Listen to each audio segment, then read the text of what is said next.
Nurse welcome to net मार्गदर्शन।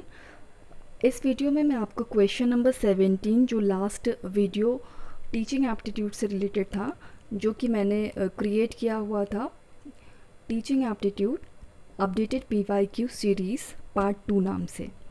उसमें question number 17 कुछ टेक्निकल ग्लिच आने की वजह से नहीं हो पाया था। मैं आज इस वीडियो में उसको एक्सप्लेन करूँगी। कुछ मेथड भी मैंने यहाँ पर चेंज किया है।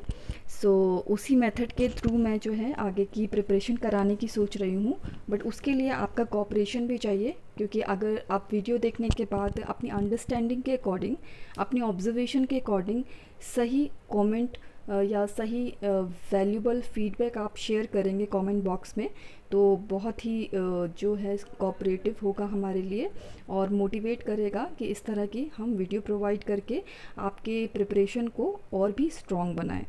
Let's start with the question number 17। Question number 17 यहाँ कहता है कि in the spectrum of teaching methods which of the following will be called dialogic. शिक्षण विधियों के स्पेक्ट्रम में संवादात्मक डायलॉजिक कहा जाएगा। किसको कहा जाएगा? तो वो ऑप्शंस दिए गए हैं। एक है डेमोन्स्ट्रेशन मेथड, प्रदर्शन विधि। डेमोन्स्ट्रेशन से आपने जो है बहुत बार सुना होगा डेमोन्स्ट्रेट करना। डेमोन्स्ट्रेशन क्या है? किसी भी मॉडल को जैसे डिस्क्राइब करते हैं तो उसको दिखाते हैं कि किस तरह से, जैसे किसी मशीन का डेमोन्स्ट्रेशन हो रहा है या किसी प्रयोगशाला में किसी तरह का कुछ एक्सपेरिमेंट हो रहा है तो डेमोन्स्ट्रेशन किया जा रहा है, तो आपको दिखा के उस चीज़ को बताया जाता है कि ये इस तरह से यूज़ होता है, इस तरह से बनाया गया है, तो वो डेमोन्स्ट्रेशन होता है। इसमें डायलॉजिक जो होता है, सबसे पहले तो मैं डायलॉजिक एक जो कीवर्ड इसमें क्वेश्चन में मिला है उसका अर्थ बता देती हूँ। तो डायलॉजिक जो है वो डायलॉग से रिलेट करता है, यानी कि अगर बातचीत के माध्यम से संचार किया जाता है यानी कम्युनिकेशन किया जाता है तो वहाँ पर डायलॉजिक शब्द का यूज़ किया जाता है। इससे रिलेटेड कौन सा ऑप्शन जो है यहाँ पर मैच करता है तो वो हम देखेंगे। तो बी ऑप्शन हम देखेंगे, प्रॉब्लम सॉल्विंग मेथड, समस्या समाधान विधि। तो अगर हम इसको मैच करेंगे कि प्रॉब्लम सॉल्विंग मेथड क्या इससे रिलेट कर रहा है, तो हम सोचेंगे इसके बारे में कि अगर हम बातचीत के माध्यम से अगर इसको जो है रिलेट करते हैं तो डेफिनेटली कि अगर बातचीत करते हैं तो प्रॉब्लम सॉल्व होती है।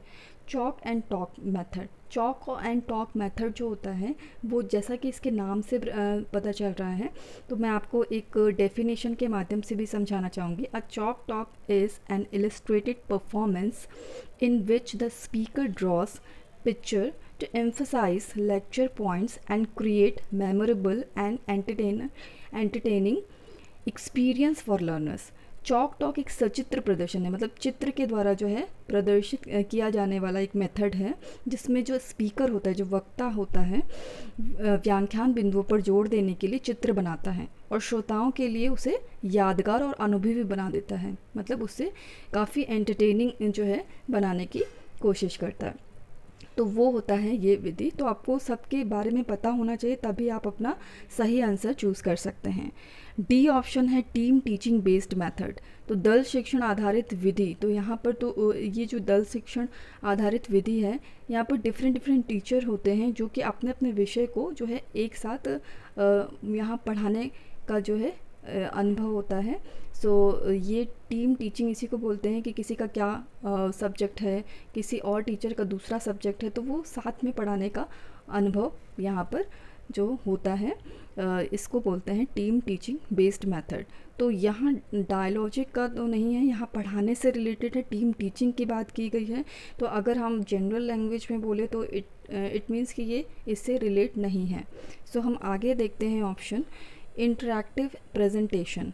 इंटरैक्टिव प्रेजेंटेशन यानी इंटरैक्ट करना भी जो है, अगर हम शब्दों को अगर तोड़ के या उसको अलग अलग जो है आइसोलेट करके, पृथक्करण करके उसका अगर हम निकालते हैं मीनिंग, तो हमें समझ में आ जाता है कि इंटरैक्ट करना यानी कि हम बातचीत के माध्यम से ही इंटरैक्ट कर सकते हैं। तो अंतः क्रियात्मक प्रस्तुति भी यहाँ पर जो है इससे रिलेट करेगा डायलॉजिक से। ट्यूटोरियल्स जो है, ट्यूटोरियल्स क्या होते हैं इसके बारे में मैं अगर जनरल लैंग्वेज में बोलूँ तो ये a lesson at at a college or university for an individual student or a small group of student। College या विश्वविद्यालय में अकेले छात्र या छोटे छात्र समूह को पढ़ाया गया पाठ, अनुशिक्षण कक्ष।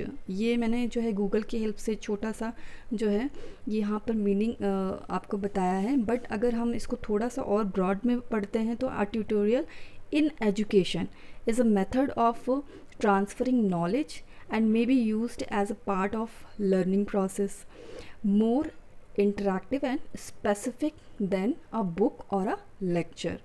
A tutorial seeks to teach by example and supply the information to complete a certain task. अगर मैं इसको हिंदी में अगर आपको बताऊं तो जनरल सा इसमें ये इन्फॉर्मेशन दी गई है कि शिक्षा के क्षेत्र में जो ट्यूटोरियल होता है ज्ञान को स्थानांतरित यानी कि ज्ञान को जो है ट्रांसफ़र करने के लिए यूज़ किया जाता है। स्थानांतरित मतलब एक स्थान से दूसरे स्थान। तो यहाँ पर शिक्षा के क्षेत्र में ट्यूटोरियल का बताया गया है यूज़, तो ये है कि ज्ञान को स्थानांतरित करने का एक तरीका है ये ट्यूटोरियल, और इसे सीखने की प्रक्रिया के एक भाग के रूप में इस्तेमाल या उपयोग किया जा सकता है।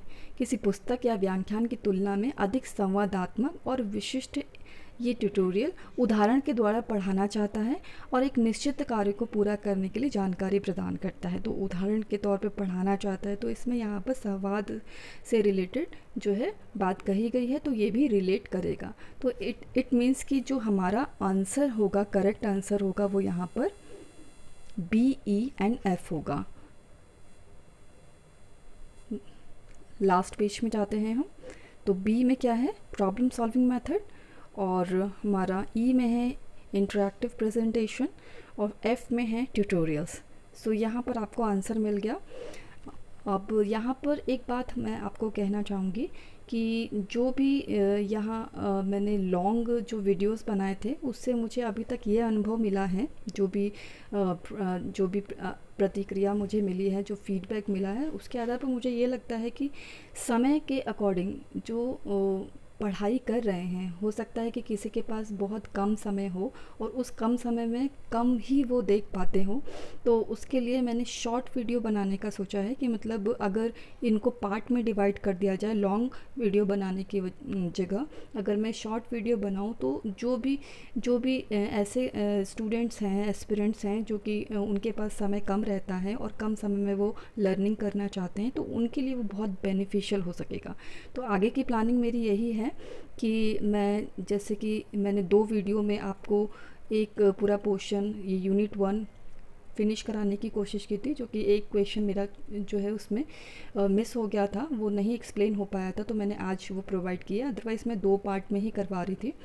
सो अब मैंने ये जो है प्लानिंग की है कि मैं ये एक पार्ट को, यानी 25 क्वेश्चन है टोटल, सो मैं उसको 5 पार्ट्स में आपको दूंगी। तो 5-5 क्वेश्चन को अगर मैं समझाऊंगी, जैसे मैंने अभी समझाया था कि आपको ये ऑप्शन भी जो है समझाए थे, तो उस तरह से आपका क्या होगा कि शॉर्ट में आपको सब इसके बारे में पता भी चल जाएगा कि क्या ऑप्शंस के बारे में पता चल जाएगा कि आगे अगर संभावित है कि इससे रिलेटेड कोई क्वेश्चंस बनते हैं, एक्सपेक्टेड क्वेश्चन बनते हैं, तो वो भी आप कर पाएंगे, और आपका जो वीडियो है वो लेंदी भी नहीं होगा।